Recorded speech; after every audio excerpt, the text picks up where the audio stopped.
Shalom pemirsa Love Channel dimanapun berada, senang rasanya kita boleh berjumpa dalam diskusi pelajaran Sekolah Sahabat triwulan kedua, Sahabat kedua tahun 2022 dengan judul Kejatuhan. Bersama kami Love Channel Medan, kami mengucapkan terima kasih untuk setiap dukungan yang kami dapatkan melalui like, komen, dan subscribe yang pemirsa telah berikan. Semoga Tuhan yang membalas kebaikan Bapak Ibu yang tidak dapat kami sebutkan namanya satu persatu. Bersama kita telah hadir lovers yang cantik-cantik. Kita akan menyapanya. Halo Ibu Tina, apa kabar?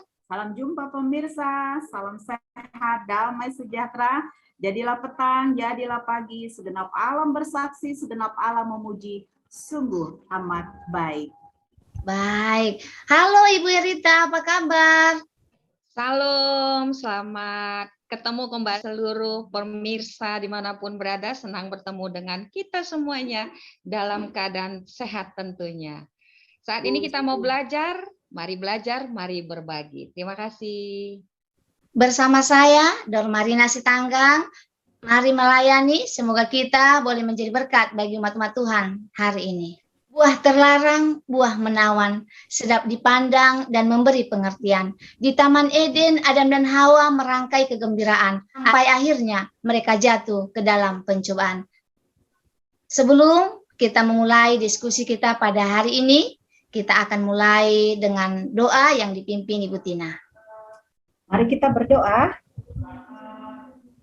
Bapa kami yang di sorga, Bapa yang penuh kasih, Bapa yang penuh kemurahan. Kami merasakan kebahagiaan di waktu yang indah ini. Kami telah bersama di sini, bersama lovers, bersama pemirsa, untuk merasakan kasih Tuhan melalui pembelajaran Sekolah Sahabat.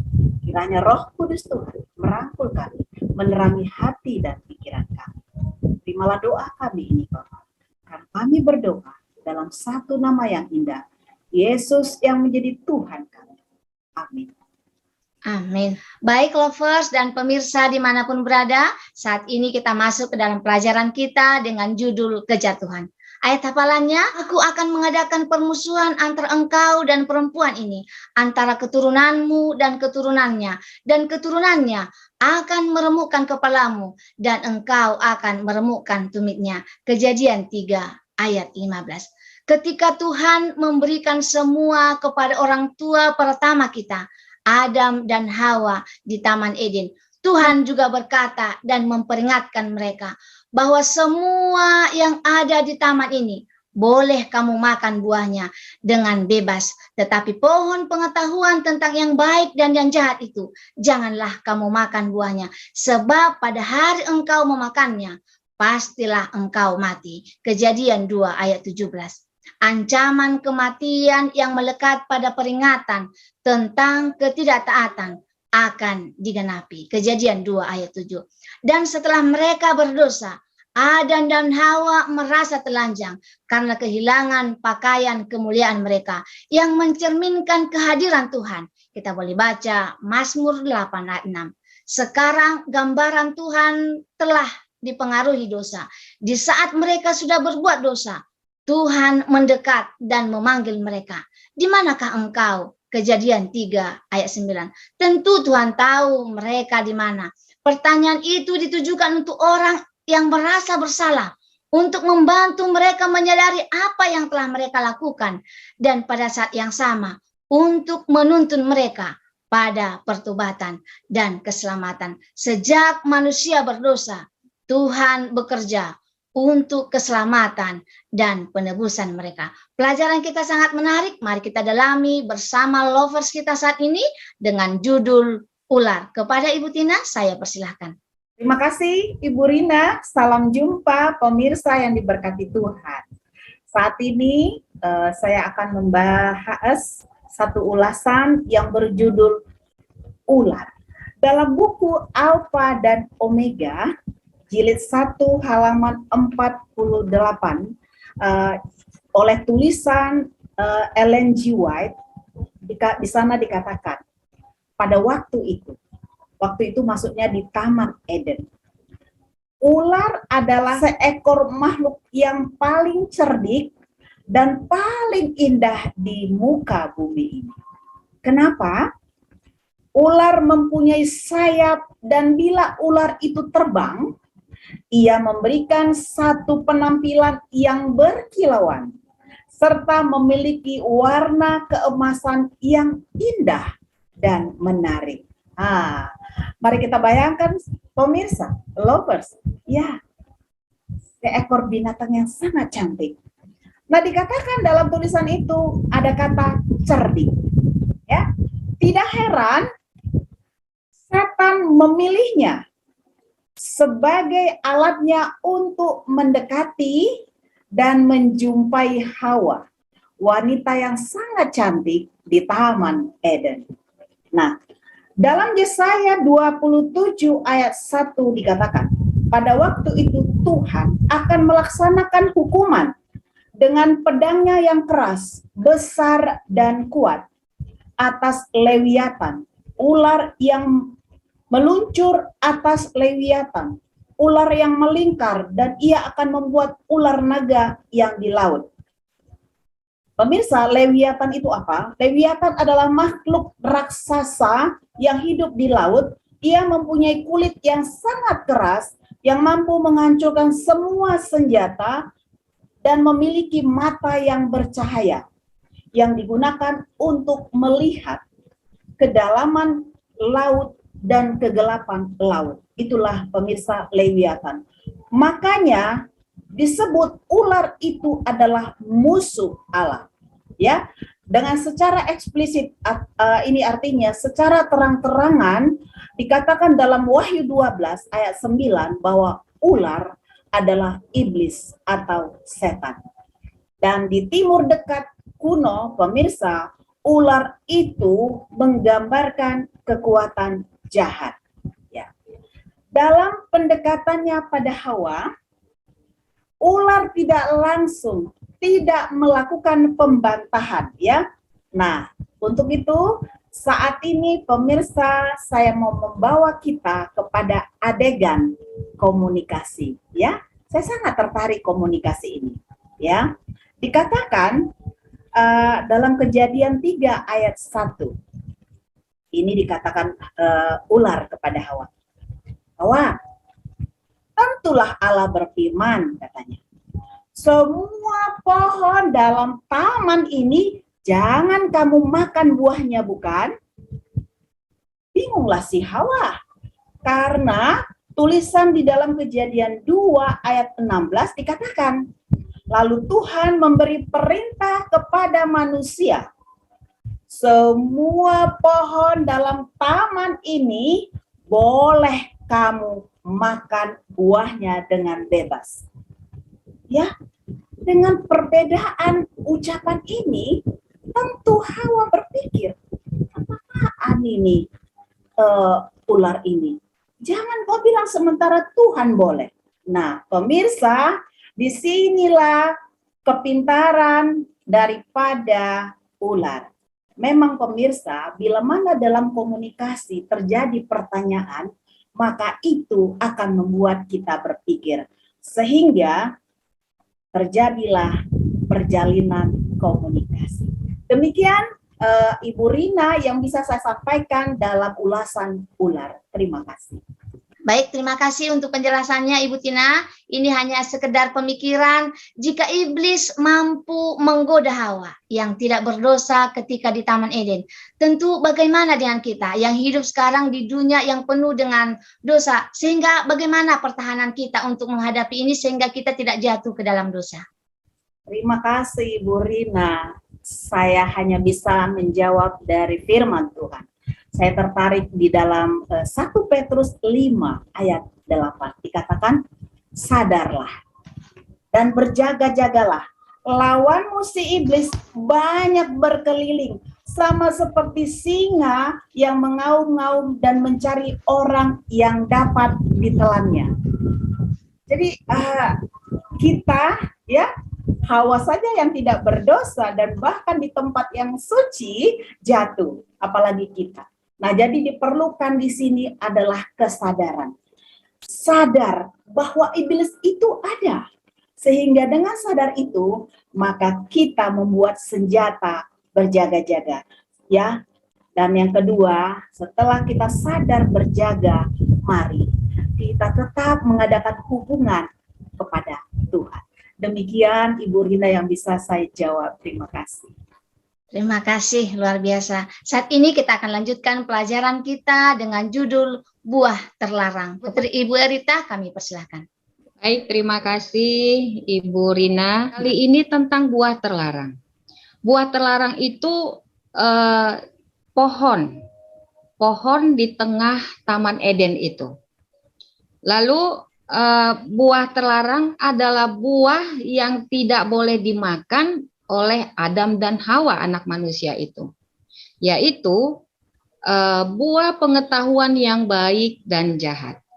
Ibu Rina, kalau kita baca ayat pendukung, mari kita baca dalam Kejadian 2 ayat 16 sampai dengan 17 dan dalam Kejadian 3 ayat 1 sampai dengan 6. Jadi kalau kita baca kedua ayat ini menggambarkan percakapan antara Tuhan dengan Adam dan percakapan Hawa dengan ular.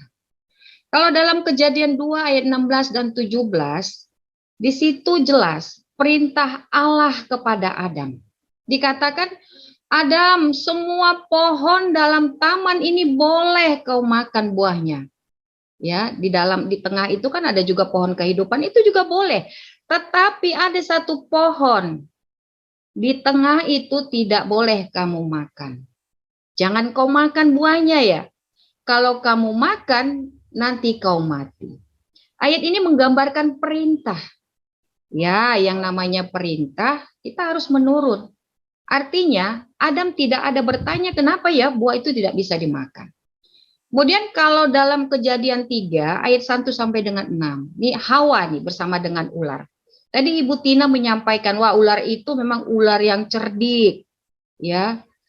Kemudian ular itu ular yang memang licik di antara makhluk ciptaan Tuhan yang di darat ya, binatang gitu ya. Ketika Hawa bersama ular yang cerdik itu ada percakapan yang seolah-olah ular itu menganggap bahwa si Hawa ini tak paham mengenai pohon yang dilarang itu. Maka dengan rayuan ular, maka si Hawa dipandang-pandangnya lah pohon itu.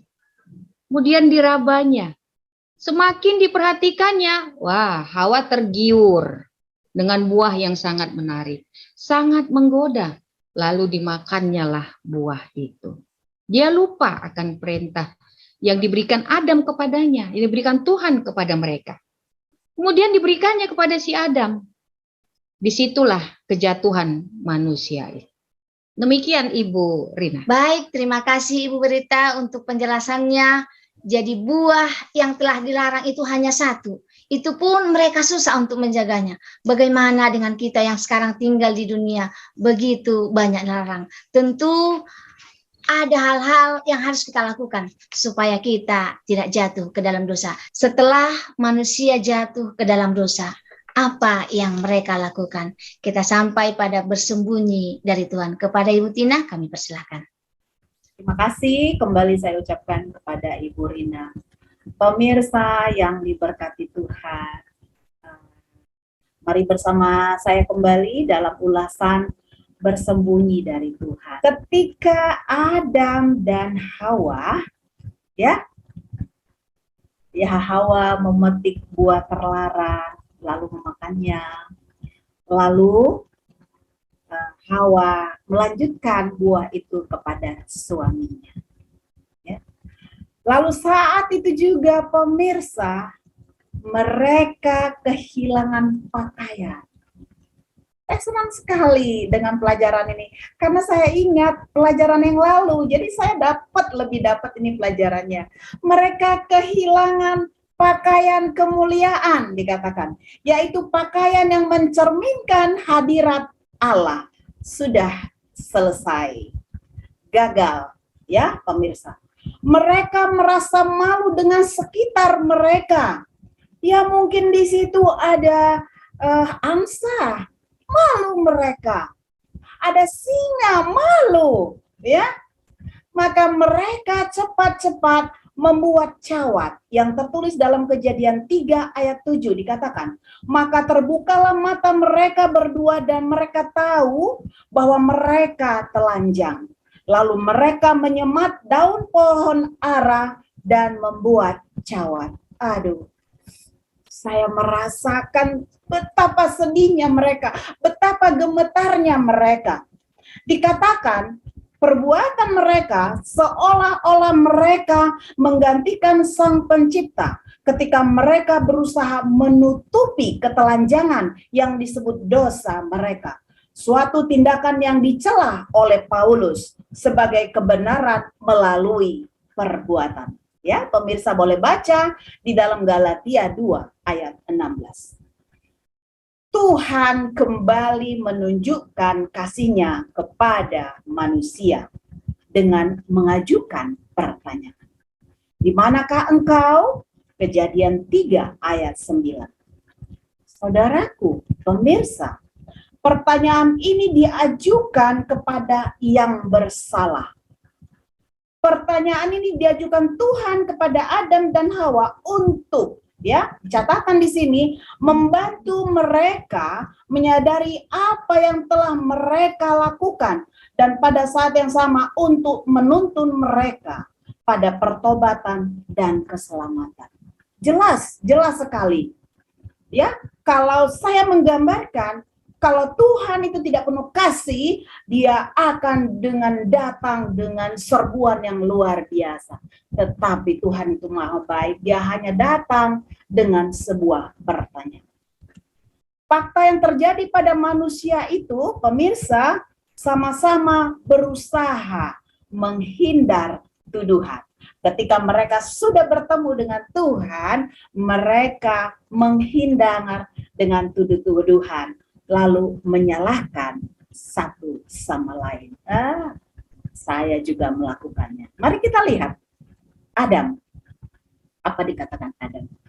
Perempuan yang kau tempatkan di sisiku, dialah yang memberi dari buah pohon itu kepadaku, lalu ku makan. Aduh, saya baca ini miris, pemirsa. Kenapa? Ketika masalah besar, dia katakan perempuan itu. Waduh, Adam, dia tidak katakan istriku yang cantik, yang kucintai, telah memperdaya aku dengan tangisan. Tidak ada, pemirsa. Perempuan itu, dia katakan, sedih banget, sedih sekali, ya. Lalu Hawa apa lagi katanya? Ular itu yang memperdaya aku, maka ku makan Tuhan. Aduh. Akhirnya, pemirsa yang dikasihi Tuhan, tidak lagi berbala-bala, mereka berdua bersalah. Pemirsa yang diberkati Tuhan, luar biasa kejatuhan manusia. Terima kasih Ibu Rina. Inilah yang bisa saya sampaikan, mereka bersembunyi dari Tuhan. Baik, terima kasih Ibu Tina. Ketika Adam dan Hawa jatuh ke dalam dosa, jubah atau pakaian mereka hilang. Kira-kira pertanyaan seperti ini, dapatkah kita mendapatkan pakaian yang tinggal di Taman Eden itu? Ya, itu kerinduan kita. Dan itu janji yang harus kita raih, pemirsa yang diberkati Tuhan. Pakaian kemuliaan itu tidak akan dapat lagi di dunia ini, tetapi di dunia baru. Bagi kita yang masuk di sana, Tuhan akan memakaikannya kembali.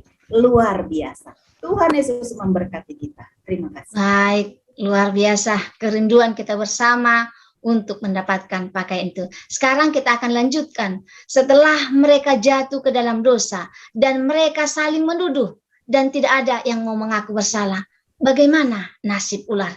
Kita akan dengarkan penjelasan dari Ibu Erita. Kami persilahkan. Terima kasih Ibu Rina.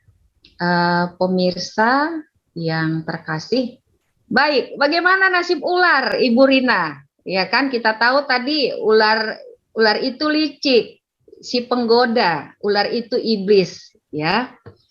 Jadi pelajaran sebelumnya kita sudah bahas tadi.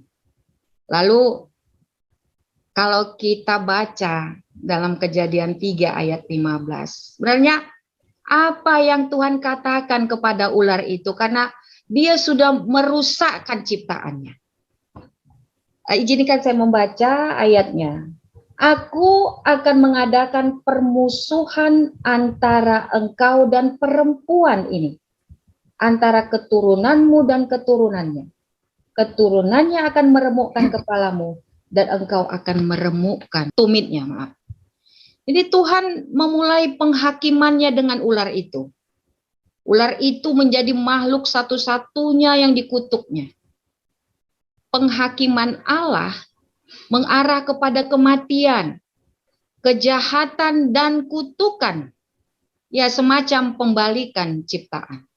Sementara penciptaan yang Allah lakukan sesungguhnya menuntun kepada kehidupan, penghargaan akan kebaikan dan berkat. Lalu mari lagi kita bandingkan Kejadian 3 ayat 15 tadi dengan Roma 16 ayat 20. Dalam Roma 16 ayat 20 dikatakan bahwa Allah sumber damai sejahtera segera akan menghancurkan iblis. Di sini sangat jelas disampaikan kepada kita umat Tuhan bahwa memang ular itu akan dihancurkan, dan kita manusia yang memang jatuh ke dalam dosa tetap diberikan Allah kepada kita kasih karunia. Kemudian mari kita baca lagi Ibrani 2 ayat 14. Kita bandingkan dengan Wahyu 12 ayat 17. Dikatakan di sana bahwa memang anak-anak manusia itu dari darah dan daging, supaya oleh kematiannya ia memusnahkan iblis. Lalu dikatakan, wah, marah naga itu kepada perempuan itu. Lalu pergi memerangi keturunannya yang lain yang menuruti hukum Allah dan memiliki kesaksian Yesus. Nah, inilah pekerjaan iblis dalam kehidupan keseharian kita, pemirsa. Semakin kadang-kadang kita dekat kepada Tuhan, semakin kita diserang iblis. Disinilah yang Tuhan mau, pemahaman tentang firman Tuhan itu. Jadi, Ibu Rina, pertentangan besar yang berpindah ke Eden dengan kejatuhan akan berlanjut hingga akhir zaman. Namun janji kekalahan iblis sudah diberikan di Eden. Kepalanya akan dihancurkan. Sebuah tema yang lebih eksplisit diungkapkan dalam Wahyu yang menggambarkan kematian terakhirnya. Artinya, sejak awal umat manusia diberi harapan bahwa akan ada jalan keluar dari kekacauan mengerikan yang datang dari pengetahuan tentang kejahatan. Sebuah harapan yang bisa kita semua bagikan sekarang. Ibu Rina, bahwa inilah nasib ular itu. Akan terkutuk.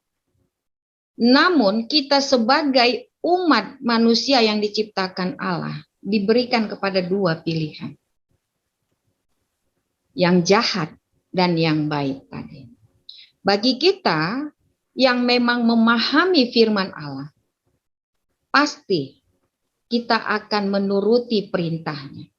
Kita tidak akan mudah digoda oleh iblis itu. Demikian yang boleh saya sampaikan, Ibu Rina, tentang nasib ular. Terima kasih. Baik, terima kasih Ibu Erita atas penjelasannya. Ular telah mendapatkan bagiannya. Bagaimana dengan nasib manusia ciptaan Tuhan? Kepada Ibu Tina, kami persilahkan. Oke, baik, Bu Rina, pesan yang sangat istimewa saat ini kita melihat nasib manusia, yaitu Adam dan Hawa. Secara langsung aja ya, pemirsa, kita melihat nasib Adam.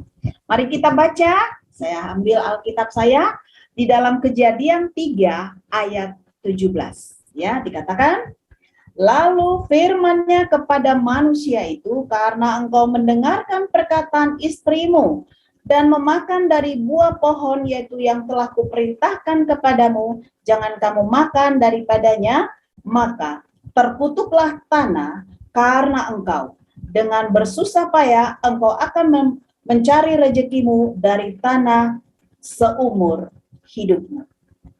Ya. Saya lanjut aja, semak duri dan rumput duri yang akan dihasilkannya bagimu dan tumbuh-tumbuhan di padang akan menjadi makananmu. Baik pemirsa yang diberkati Tuhan. Artinya di sini nasib Adam adalah Adam harus bekerja keras. Yang kedua, ayat 19, kembali ke tanah. Artinya Adam secara fisik dia pada waktunya akan mati. Pemirsa yang diberkati Tuhan. Kedua hal ini tidak pernah menjadi rencana awal Tuhan kita yang maha baik. Baik, mari kita melihat nasibnya Hawa. Langsung kita melihat Kejadian 3 ayat 16. Firman-Nya kepada perempuan itu, susah payahmu, waktu mengandung akan kubuat sangat banyak. Dengan kesakitan engkau akan melahirkan anakmu, namun engkau akan birahi kepada suamimu, dan ia akan berkuasa atasmu. Jadi ada 3 yang saya ambil poinnya. Yang pertama, susah payahmu sewaktu mengandung, ya, dan kesakitan saat akan melahirkan. Pemirsa yang diberkati Tuhan, saya punya anak 3, saya alami nih pemirsa, ya. Ibu-ibu, wanita yang sudah punya anak pasti mengalaminya. Yang kedua, Hawa akan birahi kepada suaminya Adam, ya. Dan yang ketiga, dan Adam berkuasa atas istrinya Hawa. Begitulah pemirsa. Sepertinya pemirsa, kejatuhan manusia ini sepertinya tidak ada harapan ya bagi Adam. Kecewa dia sekali pemirsa, begitu gagahnya ya pada saat Tuhan menciptakan dia. Namun ketika Adam berpaling kepada wanita, sekarang Adam itu sudah berubah. Dia mencintai istrinya ya. Maka dia melihat ada harapan hidup. Mari kita lihat Kejadian 3 ayat 20. Manusia itu memberi nama Hawa kepada istrinya, sebab dialah yang menjadi ibu semua yang hidup. Nah, luar biasa. Ketika cinta muncul, maka segala sesuatu yang baik itu muncul, pemirsa. Nah, dia mengatakan, dia memberi nama istrinya Hawa, dan dia melihat, oh ternyata istriku ini cantik, istriku ini memberikan harapan hidup. Bukan hanya, ya artinya di sini dia akan menjadi ibu, berarti Adam akan melihat anak-anak yang akan dilahirkan oleh Hawa.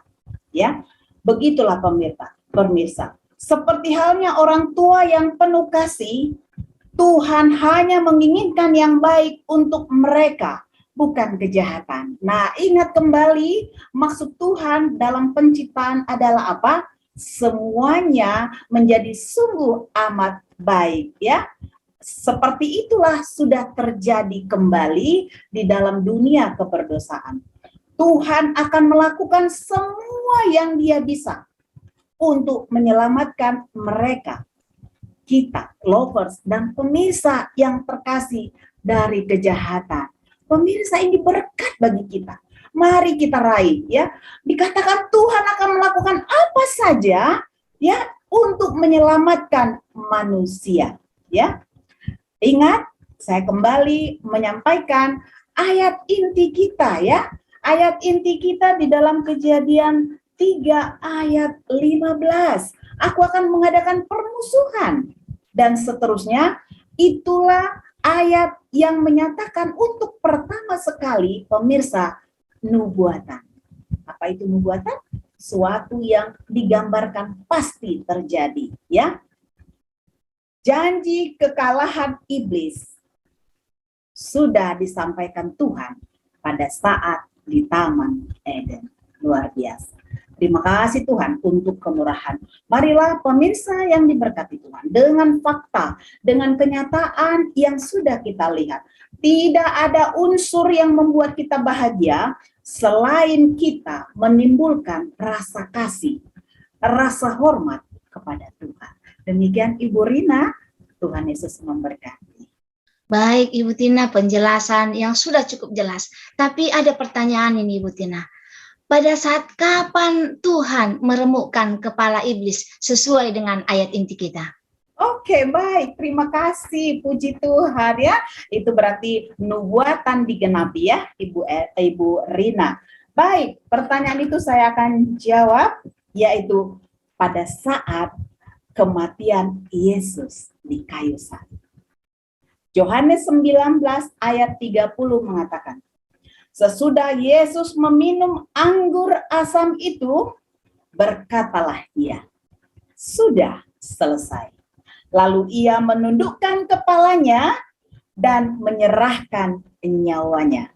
Itulah Bu Rina, Tuhan sudah meremukkan kepala iblis dan itu jatuh kepada hari Sabat. Tuhan Yesus memberkati. Luar biasa. Terima kasih lovers dan pemirsa, kita sudah belajar tentang kejatuhan. Bagaimana ular, bagaimana buah terlarang, bagaimana nasib ular, bagaimana nasib manusia. Sekarang kita sampai kepada kesimpulan pelajaran kita sepanjang 1 minggu ini. Saya membuat kesimpulannya ada 3. Yang pertama, setiap orang diharapkan mengetahui bahwa akibat dari ketidaktaatan dari Adam dan Hawa terhadap perintah Allah mendatangkan penderitaan dan kematian dan keterpisaan antara manusia dengan Allah. Yang kedua, setiap orang diharapkan merasakan bahwa Allah peduli pada keselamatan manusia sekalipun telah melakukan dosa dengan mengaruniakan anaknya Yesus sebagai penebus kita yang telah mati di kayu salib. Yang ketiga, setiap orang diharapkan dapat mengambil keputusan untuk mendengar dan menyambut panggilan Allah, untuk berbalik dan bertobat dan menerima Yesus sebagai Tuhan dan Juru Selamat dan menyerahkan diri kita untuk mengalami penyucian, hidup melalui Roh Kudus untuk hidup dalam kesalehan. Kira-kira seperti itulah kesimpulan Sekolah Sahabat kita untuk saat ini. Untuk menutup Sekolah Sahabat kita akan berdoa yang dipimpin Ibu Erita. Mari kita bersatu dalam doa. Patut kami bersyukur, ya Allah Bapa kami yang di sorga. Kami boleh menikmati satu pelajaran yang indah di masa penciptaan.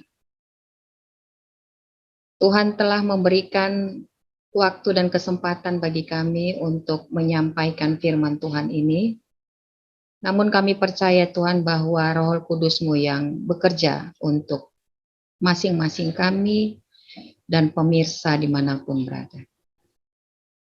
Sebagai manusia yang Kau ciptakan, kami mengaku bahwa kami ini lemah ya Tuhan. Kami sudah mendengar penjelasan-penjelasan yang begitu baik. Kiranya Tuhan, pelajaran ini boleh kami jadikan satu pelajaran yang baik, sehingga kami umat-Mu, anak-anak-Mu yang berjalan untuk menuruti akan kebenaran-Mu, supaya kami Tuhan tetap setia kepadamu. Dan biarlah Tuhan, sekalipun kami masih hidup di dunia ini, banyak mengalami pergumulan.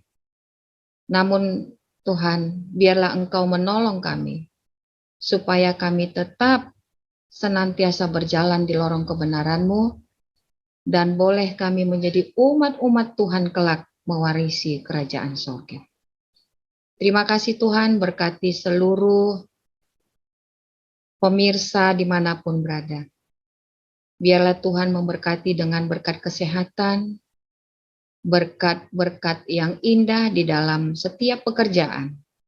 Apapun yang diusahakan ya Tuhan, biarlah Tuhan yang memberkati. Sehingga kami semua Tuhan dapat menjalani kehidupan ini seturut dengan kehendak-Mu. Terpujilah Engkau ya Allah yang sudah memberkati ruang diskusi kami ini. Biarlah untuk pelajaran selanjutnya kami boleh bertemu kembali di waktu mendatang. Terima kasih Tuhan, ampunkan dosa kami sehingga kami layak di hadapan-Mu. Hanya melalui anak-Mu Yesus Kristus yang menjadi Tuhan dan Juru Selamat kami. Amin. Baik lovers dan pemirsa, sampailah kita pada penghujung pertemuan kita. Kami dari Love Channel Medan tetap mengharapkan dukungan dari Bapak Ibu untuk like, komen, dan subscribe sehingga boleh menjadi penyemangat untuk kami selalu menyampaikan firman Tuhan yang akan membawa kita lebih dekat kepada Tuhan. Sampai ketemu minggu depan. Terima kasih. Shalom. Shalom. Shalom.